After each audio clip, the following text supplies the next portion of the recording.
Hey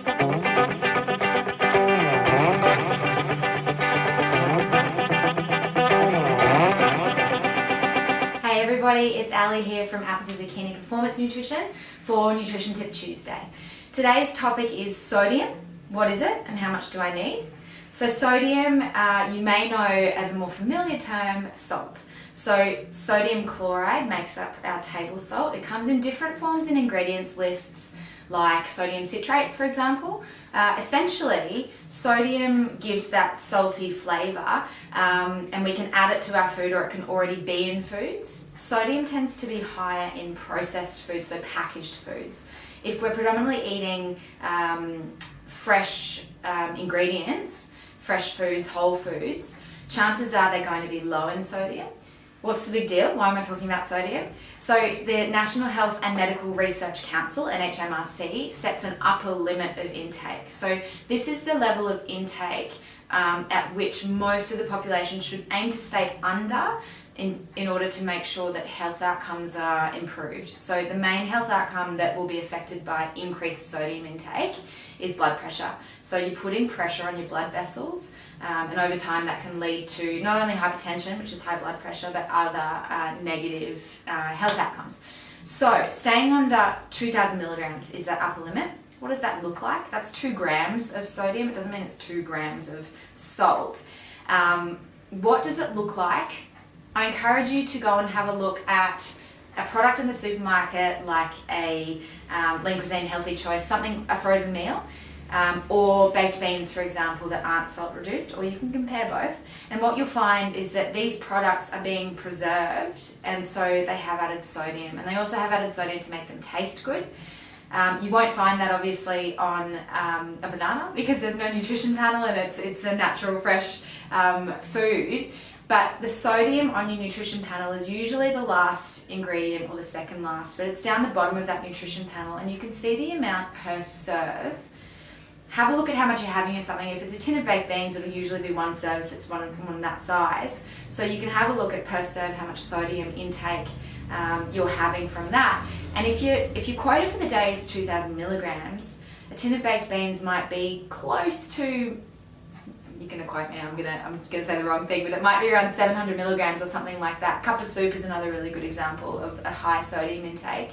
And if you're having other processed foods in your day, your sodium is going to go above that upper limit. And if you're doing that consistently, that's going to put the pressure on your blood vessels. If it's summer and if you're active, obviously you're sweating out sodium. If you've ever had the luxury of having some sweat drip into your mouth while you're exercising, you know that it tastes salty. So you're losing electrolytes, or sodium is one of them, through sweat. So your upper limit is obviously going to be a little bit higher because you're replenishing those electrolytes after you've done that activity, or after it's been really hot and you've been sweating throughout the day. So 2,000 milligrams is the take-home message. Have a look at the packaged foods that you're eating on a regular basis, just to check that you're not consistently hitting over your sodium quota. And if you're worried, go and get your blood pressure tested. Hopefully with exercise lowering blood pressure though, you guys should be on the safer side. That's it for today. I'll see you next week for another Nutrition Tip Tuesday. Hey everyone, just to follow on from our sodium discussion, Curious Nikki behind the camera said, well, what sort of salt am I supposed to be eating? And we talked a little bit about table salt, Himalayan pink salt, do we go for the fine granular stuff or the rock salt? What sort of salt should I be consuming? And I said to Nikki, well, you know what? Yes, there are going to be trace minerals in different types of salt, so more trace minerals in Himalayan salt. But there's also table salt, which is iodized. I don't know if you've ever seen it says iodized table salt on the packaging.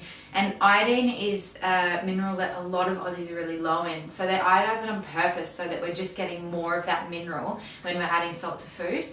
The bottom line though is that if you're getting packaged products with sodium in them, you're already getting some of your sodium intake for the day. If you can avoid adding salt to your meals where possible, you're lowering your sodium intake throughout the day. So in the small amount that you should be adding to food, you're not really going to have the benefit of those extra minerals. it's a small amount, so you can get those extra minerals from real whole foods rather than the salt that you're adding to your food. That's the key message. Add as little salt as possible. And over the course of about 3 weeks, your taste buds turn over anyway, and they're fresh and new, and they sort of go, well, I don't really know what that salt was about. So you don't actually need, you can wean yourself off salt and sugar in your coffee, for example, really quickly, and not sort of feel like you're missing out on that rich, salty taste or flavour. So take home message, less salt in general, doesn't really matter which one you're having. Thanks, guys.